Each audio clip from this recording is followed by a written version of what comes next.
அனைவரும்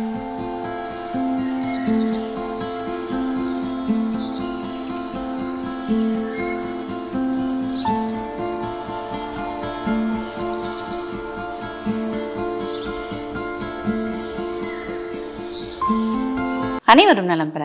இன்னைக்கு நம்ம யோகா பயிற்சிகளில் எதற்காக பயிற்சிகள் பண்ண போறோம்னு கண்டிப்பாக நீங்கள் தெரிஞ்சுக்கணும். பிறை ஆசனா. பிறை அப்படின்னா என்னன்னா நிலவு. நிலவுங்கிறது ஒரு வட்ட வடிவமாக இருக்கிறது நிலவு.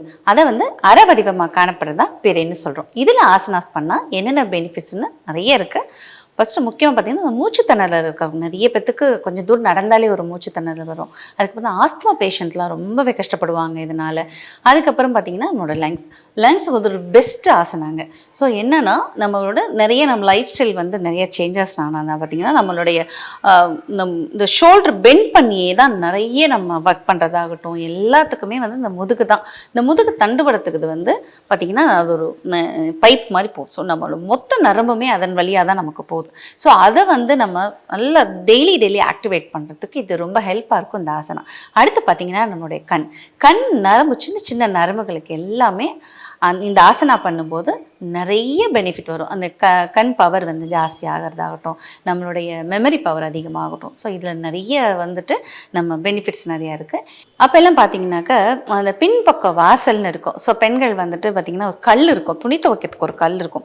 அது பார்த்திங்கன்னா நம்மளோட இடுப்பு வரைக்கும் பகுதியில் அந்த கல் இப்படி கிராஸாக இருக்கும். ஸோ அதை என்ன பண்ணுவாங்க, இப்படி துவைச்சிட்டு அந்த துணியை அடிப்பாங்க பாருங்க. அப்படி தூக்கி இப்படி அடிக்கும் போது பார்த்தீங்கன்னாக்கா அவங்களுக்கு 2 அப் அண்ட் டவுன் எக்ஸசைஸ் அதுலேயே வந்துடும். ஸோ அதெல்லாம் இப்போ நம்ம அதெல்லாம் பண்ணுறதில்ல. எல்லாத்துக்குமே மிஷின்ஸ் நிறையா வந்துருச்சு. அப்போல்லாம் பார்த்தீங்கன்னா ஒர்க் பண்ணுறதுக்கு வேலைக்கு போனாங்கன்னாக்கா டெய்லி பார்த்திங்கன்னா சைக்கிளில் போவாங்க, வேகமாக நடந்து போவாங்க, படிக்கட்டுங்கள்லாம் ஏறி போவாங்க. அப்போ நம்மளுடைய லங்ஸ் பார்த்திங்கன்னா அது ரொம்ப நார்மலாக இருக்கும். அவ்வளோ எவ்வளோ தூரம் நடந்தாலுமே மூச்சு வாங்காது. இப்போ அப்படி கிடையாது. நம்ம இறங்கணுன்னா ஆட்டோ, 2 வீலர், பைக்கு, ஆட்டோ அப்படி போயாச்சு. சரிங்களா? இப்போ அதுக்கு நம்ம இந்த மாதிரி எக்ஸசைஸுகளை பண்ணி தான் நம்ம பேக் கொண்டு வர முடியும். அப்போ பார்த்தீங்கன்னாக்கா ஃபிசிக்கலாக நிறையா ஒர்க் பண்ணோம். இப்போ அப்படியே மென்டலாக நிறையா ஒர்க் பண்ணுறோம். ஃபிசிக்கல் ஆக்டிவிட்டீஸுங்கிறது ரொம்ப கம்மியாயிடுச்சு. அதுக்கு இந்த ஆசனாஸ்லாம் நமக்கு நிறையா ஹெல்ப் பண்ணும். இப்படி ஒரு அற்புதமான ஆசனா அது எப்படி பண்ணலான்னு பார்க்கலாம் வாங்க.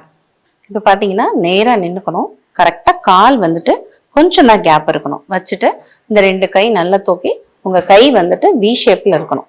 வி ஷேப்பில் அப்படியே பொறுமையாக பின்னோக்கி வளைங்க. 1 2 3 4 5 ஸ்லோ ரிலாக்ஸ். இது அடுத்து பார்த்தீங்கன்னா இந்த கையை 2 கையையும் இந்த உள்ளங்கையை வச்சு இந்த இடுப்பு பகுதியில் கையை வச்சு டைட் பண்ணிவிடுங்க. டைட் பண்ணிவிட்டு அப்படியே பின்னோக்கி வளையும் போது உங்களுடைய முழங்காலும் லைட்டாக பெண்ட் ஆகணும். சரிங்களா?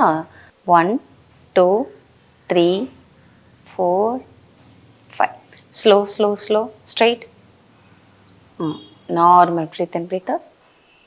இப்போ நேராக நின்றுட்டு கால் கொஞ்சம் கேப் இருக்கணும். ஒரு கால் ஒட்டி வைக்கக்கூடாது. இந்த அளவுக்கு கேப் இருக்கணும். உங்களோட கைகள் பார்த்தீங்கன்னாக்கா நேராக மேலே அப்படியே ஷோல்டர் மேலே தூக்கிட்டு அப்படியே உடம்பு முன்னால் கொண்டு வளைஞ்சு கீழே பாதத்தை தொடணும். 1 2 3 4 5 ஸ்லோ ஸ்ட்ரைட். இப்போ பார்த்தீங்கன்னா பயிற்சிகள்லாம் நம்ம பார்த்தோம். ஸோ இதை டெய்லி நீங்கள் காலையில், சாயந்தரம், மதியம், நைட்டுன்னு நீங்கள் செய்யணும். ஸோ ஒரு வேளை நீங்கள் ஹெவியாக வேலை செய்யும்போது அப்படியே பேக்வர்ட் பெண்டிங் அப்படியே ஸ்ட்ரெச் பண்ணிவிட்டு அப்பப்போ இது கொஞ்சம் பண்ணிகிட்டே இருங்க. இது ஒன்றுமே உங்களுக்கு எந்த ப்ராப்ளமும் வராது. டெய்லியே நம்ம உறுப்புகளை ஆக்டிவேட் பண்ணிகிட்டே இருங்க. கண்டிப்பாக சின்ன வேலைகளை பார்த்தீங்கன்னா நம்ம ஒர்க் அவுட் மாதிரி நினச்சி செய்யணும். இப்போ கிச்சனில் பார்த்தீங்கன்னாக்கா நம்மளுடைய பருப்பு வச்சுருப்போம். அதுக்கப்புறம் இந்த அஞ்சாறு பெட்டி முக்கியமானது இதெல்லாம் கீழே வைக்காமல் ஒரு செல்ஃப் வச்சு உயரமான இடத்துல வைங்க. டெய்லி எக்கி எடுக்கிற மாதிரி அதை வச்சு எடுத்து பழகி சமைக்க பழகுங்க. இன்னொன்று பார்த்தீங்கன்னா துணி காய போடுறது அந்த கொடியுமே நல்லா ஹைட்டில் கட்டிட்டு நல்லா லாங்காக இப்படி உதறி மேலே தூக்கி இப்படி போடுற மாதிரி நீங்கள் வச்சுக்கோங்க. அடுத்து பார்த்தீங்கன்னா ஒரு வாரத்தில் ஒரு 2 நாள் 3 நாளுக்கு ஒற்றை இருக்கோ இல்லையோ நம்ம ஒற்றை குச்சி எடுத்துகிட்டு நல்லா ஸ்ட்ரெச் பண்ணி ஒற்றை அடிங்க. ஸோ அதெல்லாம் இது ஒரு ஒர்க் அவுட் மாதிரி. ஸோ அதுக்கப்புறம் பார்த்தீங்கன்னா நம்ம ஃபுட்டில் ரொம்ப கவனம், என்ன பண்ணினாலும் நம்ம ஃபுட்டில் ரொம்ப கவனம் வச்சுக்கணும். கால்சியம் ஃபுட்ஸ் நிறைய எடுத்துக்கோங்க. கால்சியம்ல இந்த ப்ரொக்கோலின்னு இப்போ எல்லா இடத்துலையுமே அவைலபிளாக கிடைக்குது.